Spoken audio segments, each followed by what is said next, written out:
नमस्कार दोस्तों, मैं रामू सर अपने YouTube channel Shri Agri Classes में बहुत बहुत स्वागत और अभिनंदन करता हूँ। इंट्रोडक्टरी बायोलॉजी क्लास कुछ दी गई थी, है ना। तो उसमें हम तीसरा टॉपिक पढ़ रहे थे, जीवन की उत्पत्ति। ठीक है, तो इसमें कुछ पढ़ा दिया गया था।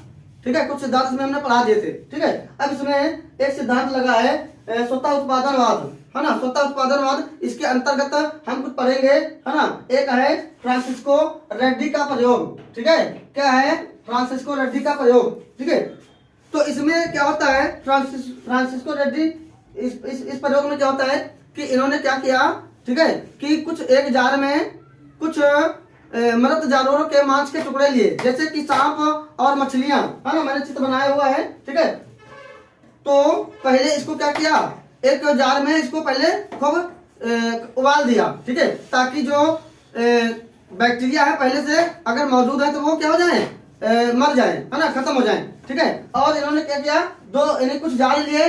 ठीक है, और एक कुछ जार में इन्होंने जो मांस के टुकड़े थे, ठीक है, उसको अलग अलग रख दिया, है ना। दो जारों में लिया और अलग अलग टुकड़ों को रख दिया। ठीक है, और एक जार में 5 मिनट झिल्ली से बंद कर दिया और एक जार को क्या किया, ऐसे खुला छोड़ दिया। ठीक है, तब इसमें क्या होता है, उसके बाद में इसमें जिस जार में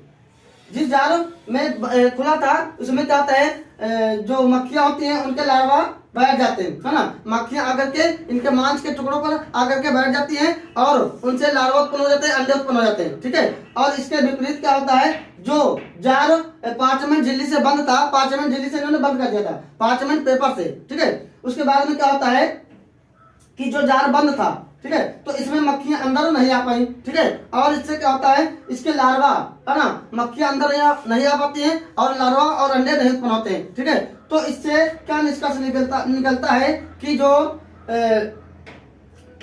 जीव है ना, स्वतः जो सिद्धांत बताया गया था, ठीक है, स्वतः उत्पादनवाद। ठीक है, तो जीवों की उत्पत्ति स्वतः न उत्पन्न होकर के, ठीक है, किससे होती है, स्वतः उत्पन्न नहीं होती है, बल्कि क्या होती है, अंडों से निकलने वाले लार्वा से होती है। ठीक है, किससे होती है, मक्खियों से मांस पर दिए जाते हैं जो लार्वा होते हैं उससे उत्पन्न होती है। आइए देखते हैं, पहला वाला हो गया फ्रांसिस्को रेड्डी का प्रयोग। ठीक है, दूसरा हमारा जो प्रयोग है स्पालेंजनी, है ना, लाज़ारो स्पालेंजनी का प्रयोग 1767, है ना। शोरबा तैयार करते हैं। ठीक है, पहले उसको क्या करते हैं, उबाल देते हैं, ताकि उसमें जो पहले से बैक्टीरिया मौजूद है, जीवाणु मौजूद है, वो क्या हो जाए, मर जाए। ठीक है, और उसके बाद में क्या करते हैं, ठीक है, इसमें जार लेते हैं, 2 जार लेते हैं, इसमें भी 2 जार लेते हैं और एक जार को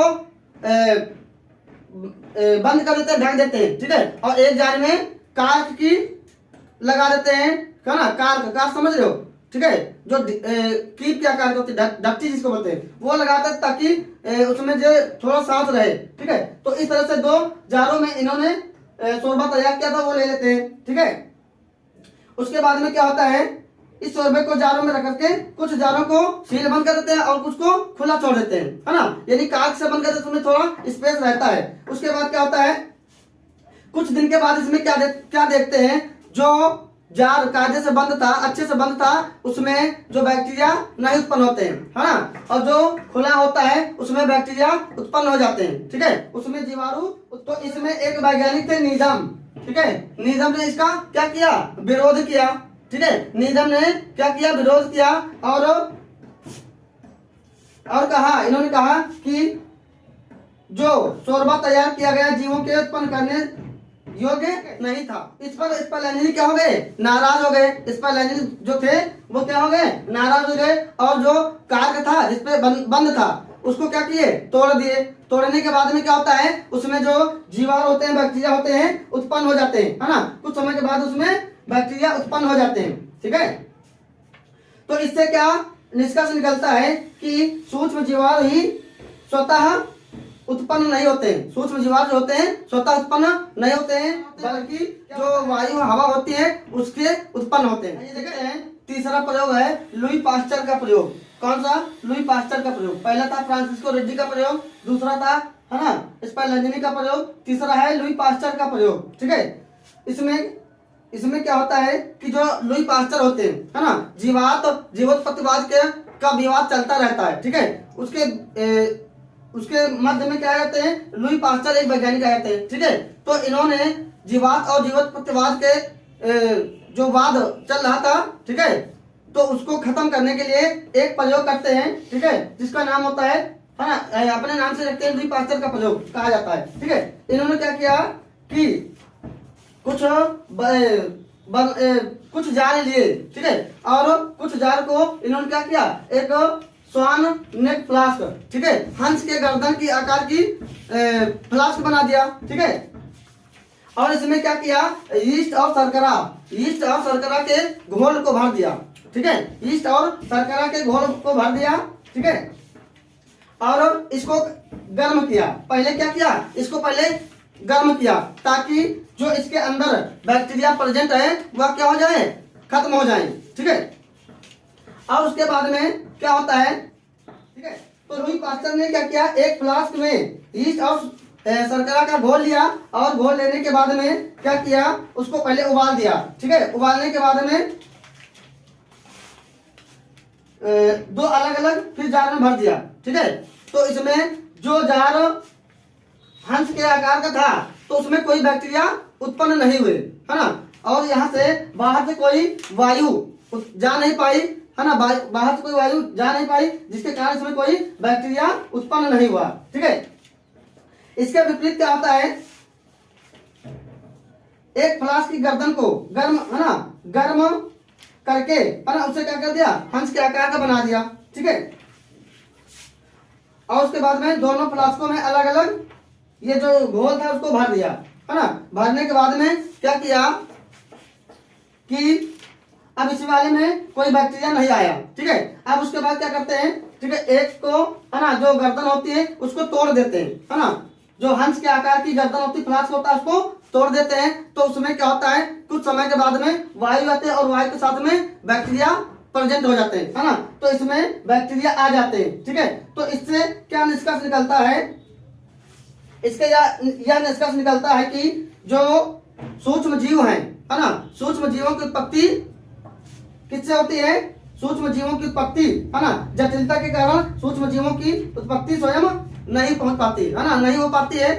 ठीक है, इसमें वो, है ना, तोड़ देने के बाद में जिसके कारण सूक्ष्म जीव जो होते हैं वे उत्पन्न हो जाते हैं, है ना, तो इसमें जो बैक्टीरिया है वह उत्पन्न हो जाते हैं, है ना। तो इससे क्या सिद्ध होता है कि जो जीवात और जीवोत्पत्तिवाद का जो विवाद चल रहा था, ठीक है, तो इस प्रकार से खत्म हो जाता है ना। इस सिद्धांत के अनुसार जीवात और जीवोत्पत्तिवाद का जो विवाद चलता रहता था तो उसको लुई पास्चर ने इस प्रकार से खत्म कर दिया। ठीक है, परिकल्पना है, ठीक है, जो आधुनिक परिकल्पना मानी जाती है, ठीक है, जो सबसे ज्यादा प्रमाणित मानी जाती है। ठीक है, तो उसमें है एक वैज्ञानिक था भैया ओपेरिन, इनकी बुक का नाम याद रखना, द ओरिजिन ऑफ लाइफ, है ना।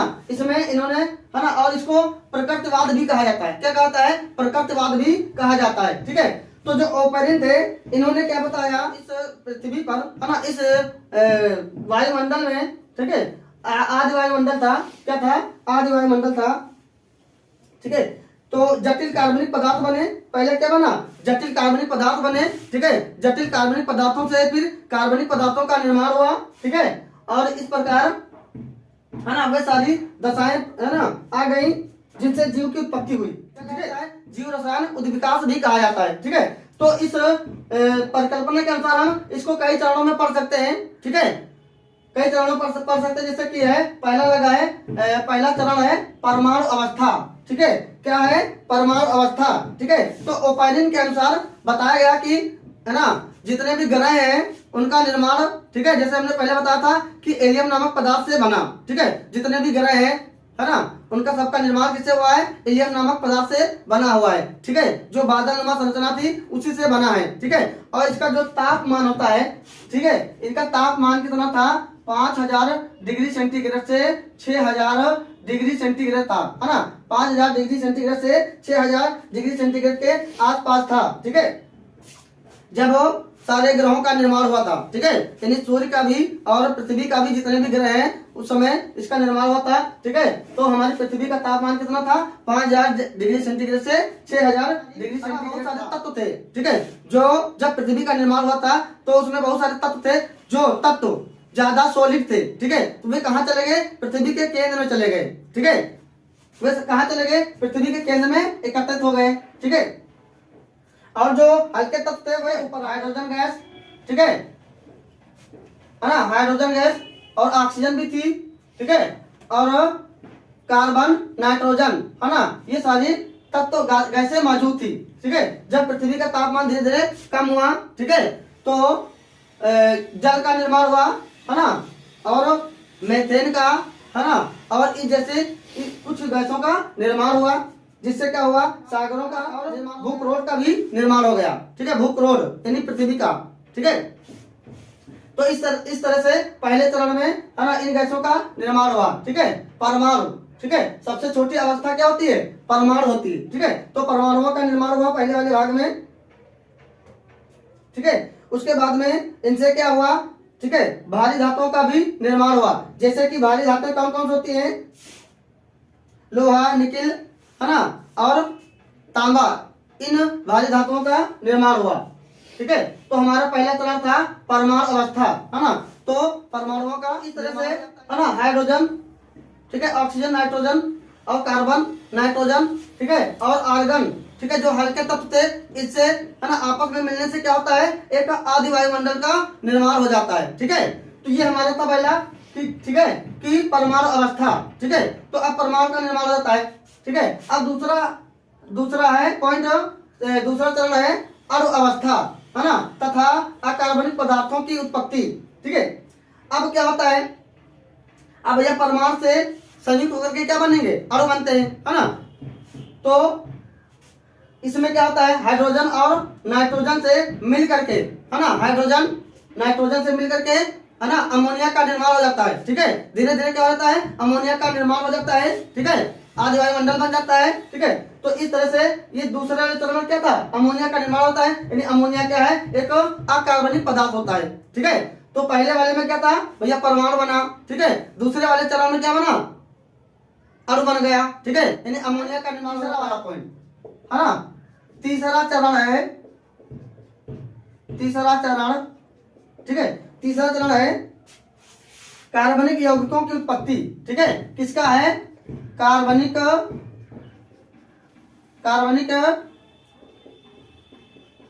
यौगिकों की उत्पत्ति, ठीक है। अब क्या होता है, पहले बन गया भैया परमाणु बन गया, फिर क्या बन गया, अणु बन गया, ठीक है। अब इनसे सबसे मिलकर क्या बनेगा, अकार्बनिक पदार्थों से मिलकर के क्या बनेगा, कार्बनिक यौगिकों का निर्माण होता है, ठीक है, कार्बनिक यौगिकों का निर्माण होता है, ठीक है। जैसे कि कार्बाइड है, नाइट्राइट है ना, और नाइट्रोजन, हाइड्रोजन, है ना, इनके सबके संयोग से क्या बन जाता है भैया, कार्बनिक पदार्थ की उत्पत्ति हो जाती है ना। पहले क्या बना, परमाणु बना, फिर अणु बना, और क्या बना, अकार्बनिक पदार्थ बने, ठीक है। अब इस तीसरे वाले चरण में क्या बन गया, कार्बनिक यौगिकों की उत्पत्ति हो गई, यानी कार्बनिक पदार्थों की, है ना, उत्पत्ति हो जाती है। तो ये तीसरा चरण था, है ना। तीसरे चरण में क्या होता है भैया, हाइड्रोजन, है ना, ऑक्सीजन, नाइट्रोजन, ठीक है, कार्बन और नाइट्रोजन से, इनसे सबसे मिलकर के आध वायुमंडल बन जाता है, ठीक है। और फिर अकार्बनिक पदार्थ से कार्बनिक पदार्थ, है ना। तो सबसे पहले जो कार्बनिक पदार्थ बनता है, ठीक है, ध्यान रखना, कौन बनता है भैया, CH4, है ना। क्या बनता है, CH4 पहला कार्बनिक यौगिक बनता है ना। यहाँ से प्रश्न बन सकता है कि सबसे पहले कार्बनिक यौगिक, कौन सा कार्बनिक यौगिक बना था, ठीक है। तो ध्यान रखना क्या होता है, CH4, ठीक है। उसके बाद में हाइड्रोजन साइनाइड बनता है, ठीक है। फिर असंतृप्त हाइड्रोकार्बन बनते हैं, ठीक है। असंतृप्त हाइड्रोकार्बन जैसे कि एथिलीन है, एसिटिलीन है, इनका निर्माण होता है, ठीक है। उसके बाद में संतृप्त हाइड्रोकार्बन बनते हैं, ठीक है, जैसे कि एल्कोहल है ना, एल्डिहाइड है, कीटोन है, इनका निर्माण होता है, ठीक है। असंतृप्त हाइड्रोकार्बन, फिर संतृप्त हाइड्रोकार्बन, ठीक है। उसके बाद में, ठीक है, न्यूक्लियोटाइड का निर्माण हो जाता है, ठीक है। न्यूक्लियोटाइड से फिर DNA, RNA का निर्माण हो जाता है ना। फिर जीव द्रव्य बन जाता है, ठीक है। तो जीव द्रव्य में, है ना, जीव द्रव्य बन जाता है, ठीक है। तो ये सारी चीजें, है ना, जो उपस्थित थी, ठीक है, उससे सबसे क्या होता है, जीव द्रव्य का निर्माण होता है, ठीक है। तो इस प्रकार से, है ना, हम कह सकते हैं कि धीरे धीरे जीवन की उत्पत्ति हो जाती है ना, जीव की उत्पत्ति हो जाती है। तो यह हमारा तीसरा चरण था, ठीक है। तीसरा चरण हमारा कार्बनिक यौगिक चल रहा, ठीक है। तो इसमें एक नियम लगा है, सिद्धांत स्टैनले मिलर का प्रयोग, ठीक है। क्या है? स्टैनले मिलर का प्रयोग, ठीक है। तो इसमें क्या था, ये जो वैज्ञानिक थे स्टैनले मिलर, इनके एक गुरु थे, है ना, कैरल यूरे, ठीक है। इनके सहयोग से एक उपकरण तैयार किया, क्या तैयार किया? एक उपकरण तैयार किया, और इस उपकरण में, है ना, क्या क्या लेते हैं इसमें देखते हैं, ठीक है। तो इस उपकरण में, है ना, अमोनिया, मेथेन और हाइड्रोजन, ठीक है, इन 3 गैसों को लेकर के ये प्रयोग चालू करते हैं, ठीक है। इनका अनुपात तो ध्यान रखना, है ना, 2:1 के अनुपात में लेकर के ये प्रयोग प्रारंभ करते हैं, ठीक है। एक आदि वायुमंडल तैयार करते हैं, आदि वायुमंडल तैयार करने की कोशिश करते हैं इस चित्र के माध्यम से, ठीक है, इस प्रयोग के माध्यम से। तो स्टैनले मिलर ने यह प्रयोग कब किया था? 1952 में किया था, ठीक है, अपने गुरु हराल्ड यूरे के सहयोग से, ठीक है। इसमें क्या करते हैं, है ना, इन्होंने एक जार लिया, है ना, एक फ्लास्क तैयार किया, ठीक है, और इसमें एक बड़ा जार, ठीक है, एक बड़ा फ्लास्क, है ना, गिलास और एक छोटा गिलास, ठीक है, और एक बर्नर। तो इसमें क्या किया, है ना, 2:1 के अनुपात में मेथेन, एथेन, है ना, मेथेन, अमोनिया और हाइड्रोजन गैस, 3 गैसों को लेकर के और जल को लेकर के, है ना, इसको एक कंडेंसर जोड़ देते हैं, इलेक्ट्रॉनिक करंट से जोड़ देते हैं, ठीक है। और यह प्रक्रिया लगभग 1 हफ्ते तक करते हैं, है ना। कब तक करते हैं? लगभग 1 हफ्ते तक इसको करते रहते हैं, ठीक है। और कुछ समय बाद में, है ना, इसमें क्या होता है, ये जो गैसें थी, ठीक है, इतना ज्यादा गर्म हो जाती थी, हीट हो जाती है, जिसके कारण यह एकदम रेड कलर की हो जाती है ना, एकदम रेड कलर की हो जाती है, जिससे क्या होता है, एक चिंगारी निकलती है, ठीक है। क्या उत्पन्न होती है? चिंगारियां उत्पन्न होने लगती है, ठीक है। इसलिए इस उपकरण को, है ना, चिंगारी विमुक्त उपकरण भी कहते हैं, है ना, ध्यान रखना। इसका दूसरा नाम क्या है? स्टैनले मिलर का चिंगारी विमुक्त उपकरण, है ना। जब इसमें करंट देते हैं 1 हफ्ते तक, तो इसमें रेड कलर होकर के सारी गैसें मिक्स होकर के क्या होती है?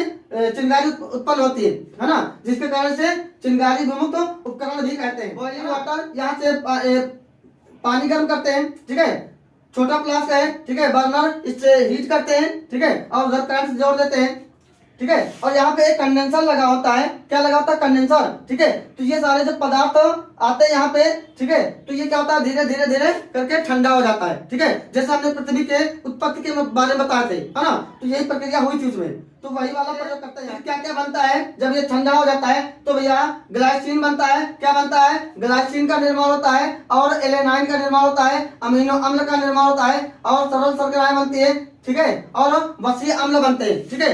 ये सब बन जाते हैं, जिससे क्या होता है? जीव द्रव्य का निर्माण हो जाता है। किसका निर्माण होता है? जीव द्रव्य का, है ना। जो जीव द्रव्य के निर्माण के लिए ये सारी काफी चीजें उपलब्ध हो जाती है, ठीक है। इससे क्या होता है? जीव द्रव्य का निर्माण होता है कि जो पृथ्वी पर जीव की उत्पत्ति कैसे शुरू हुई, है ना, स्टार्ट हुई, ठीक है। अब ये चौथा चरण है, ठीक है। अब इसमें क्या होता है? कोलाइड्स, है ना, कॉन्सर्वेट्स तथा आदि कोशिकाओं का निर्माण होता है, ठीक है। तो अब सबसे पहले, है ना, उसमें बन गए थे यौगिक, है ना, यौगिक बन गया, ठीक है। उसके बाद में यौगिकों के समूह से फिर कोलाइडी कणों का निर्माण हो गया, है ना, कोलाइडी कणों का निर्माण होता है। उसके बाद में कोलाइडी तंत्रों का निर्माण होता है, ठीक है। जब कोलाइडी कण आपस में मिल करके क्या बना लेते हैं? एक कोलाइडी तंत्रों का निर्माण बना लेते हैं, समूह बना लेते हैं, ठीक है। इससे क्या बनता है ना, क्वासरवेट्स का निर्माण हो जाता है ना। तो ध्यान रखना, यहाँ से प्रश्न बनेगा कि क्वासरवेट्स क्या होता है ना। तो कोलाइडी कणों का निर्माण, ठीक है, किससे होता है? कोलाइडी कणों के, है ना, कोलाइडी कणों से फिर क्या होता है? कोलाइडी तंत्रों का निर्माण होता है, ठीक है, जिसको क्या कहते हैं? क्वासरवेट्स कहते हैं, ठीक है। फिर क्वासरवेट्स में प्रोटीन, है ना, के मिलने से, है ना, प्रोटीन के मिलने से और जल को अवशोषित करने से एक झिल्ली का निर्माण हो जाता है, ठीक है। एक पानी की झिल्ली का निर्माण हो जाता है, जल को अवशोषित करने से झिल्ली का निर्माण हो जाता है, ठीक है। और इसमें प्रोटीन के संश्लेषण से एंजाइम बन जाता है। क्या बन जाता है? एंजाइम का निर्माण हो जाता है, ठीक है। और क्वासरवेट्स, ठीक है, और इसमें क्या होता है? परपोषी पोषण और अनाक्षी शोषण की प्रक्रिया होने लगती है। परपोषी पोषण, ठीक है ना, इन्हें दूसरे से भोजन प्राप्त करते हैं, ठीक है। परपोषी पोषण होता है और अनाक्षी शोषण होता है, ठीक है, यानी ऑक्सीजन की अनुपस्थिति, है ना, ऑक्सीजन की बिना अनुपस्थिति के, ठीक है, तो क्या होता है, जो कौशल वेट्स होते हैं अपनी संख्या में वृद्धि और गुणन की प्रक्रिया प्रारंभ कर देते हैं। ठीक है, तो ये हमारा था चौथा चरण। ठीक है, कोलाइड और कौशल वेट तथा आदि कोशिकाओं का निर्माण हो जाता है। ठीक है, और इस तरह से आदि कोशिकाओं का निर्माण हो जाता है। ठीक है, आइए देखते हैं पांचवा चरण है ना, स्वप्रेरक तंत्रों, जीनों, विषाणुओं तथा प्रारंभिक जीवों की उत्पत्ति, है ना। तो इसमें क्या होता है, पहले वाले में, चौथे वाले में बन गया था भैया कोशल वैक्स। ठीक है, अब कोशल वैक्स के अंदर क्या होता है, ठीक है, प्रोटीन और कार्बोहाइड्रेट, प्रोटीन, कार्बोहाइड्रेट और न्यूक्लिक एसिड के संयोग से न्यूक्लियो प्रोटीन का निर्माण हो जाता है। ठीक है, किसका निर्माण होता है, न्यूक्लियो प्रोटीन का निर्माण हो जाता है। ठीक है, और इसमें धीरे धीरे करके फिर क्या हो जाता है, वायरस का निर्माण होता है, किसका, विषाणुओं का निर्माण हो जाता है। और वायरस को क्या कहते हैं, सजीव और निर्जीव के बीच की संयोजक कड़ी कहा जाता है ना।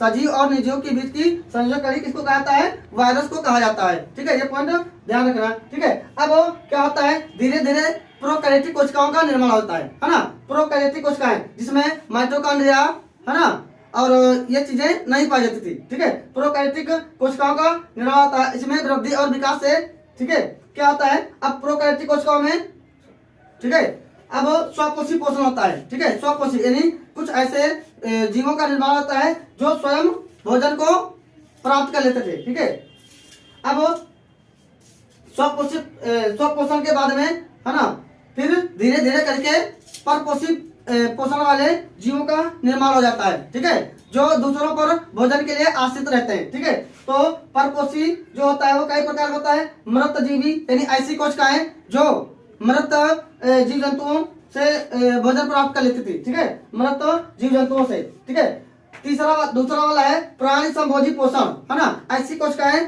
जो स्वयं की कोशिकाओं को, है ना, अपने समान ही कोशिकाओं को ग्रहण कर लेती थी भोजन के रूप में। ठीक है, उसके बाद में तीसरा है परजीविता, है ना, जो जीवित रहने के लिए दूसरी कोशिकाओं के ऊपर निर्भर होती है ना। तो ये था परजीविता। ठीक है, तो ये पांचवा चरण इस तरह से कंप्लीट होता है। आइए देखते हैं, अब हमारा आधुनिक परिकल्पना में छठा चरण है। ठीक है, छठा चरण में क्या था, स्वपोषी कोशिकाओं में प्रकाश संश्लेषण की क्रिया। अब उसमें हम लोग पढ़े थे कि स्वकोषी, है ना, पहले परपोषी कोशिकाओं का निर्माण हुआ, फिर अब स्वकोषी कोशिकाओं का जीवों का निर्माण हो जाता है। ठीक है, इसमें क्या होता है, स्वकोषी में यानी ऐसे जीवों का निर्माण हो जाता है जो अपना भोजन स्वयं बना लेते हैं, है ना, ऐसे जीवों का निर्माण होता है ना, या वनस्पतियां कह सकते हैं। ठीक है, तो इसमें एक और ध्यान रखना, साइनोबैक्टीरिया। ठीक है, साइनोबैक्टीरिया ये पहला जीव है जो स्वयं स्वकोषी पोषण से अपना भोजन बना लेता है ना। इसमें प्रकाश संश्लेषण की क्रिया होती है। ठीक है, जो अपना भोजन स्वयं बना लेते हैं। ठीक है, तो उसके बाद में सातवां है लास्ट वाला। ठीक है, सातवां चरण है सुकेंद्रीय कोशिकाओं का निर्माण। ठीक है, अब इसमें क्या होता है, धीरे धीरे करके, है ना, साइनोबैक्टीरिया बन गया, उसके बाद में है ना, सुकेंद्रीय। ठीक है, यानी कि यूकैरियोटिक कोशिकाओं का निर्माण हो जाता है, सुकेंद्रीय, है ना, प्रोकैरियोटिक हो गया था पहले। ठीक है, प्रोकैरियोटिक, हाँ, ठीक है, अब सुकेंद्रीय कोशिकाओं का निर्माण होता है। ठीक है, तो इस तरह धीरे धीरे क्या होता है, जीव की उत्पत्ति हो जाती है। ठीक है, सबसे पहले आइए देखते हैं, हम पढ़े थे क्या, परमाणु अवस्था, ठीक है, फिर अणु अवस्था, फिर कार्बनिक पदार्थ बनते हैं, फिर अकार्बनिक पदार्थ बनते हैं। ठीक है, फिर कोशिकाओं का निर्माण होता है, प्रोकैरियोटिक कोशिका और यूकैरियोटिक कोशिका। ठीक है, उनसे फिर क्या होता है, यूकैरियोटिक कोशिकाओं का निर्माण होता है, और धीरे धीरे क्या होता है, जीव की उत्पत्ति हो जाती है। ठीक है, तो इस तरह से हमारा जीवन की उत्पत्ति, आज हमारा टॉपिक यहीं पे खत्म होता है। ठीक है, अगले लेसन में हम लोग फिर मिलेंगे वीडियो में अगले। ठीक है, धन्यवाद।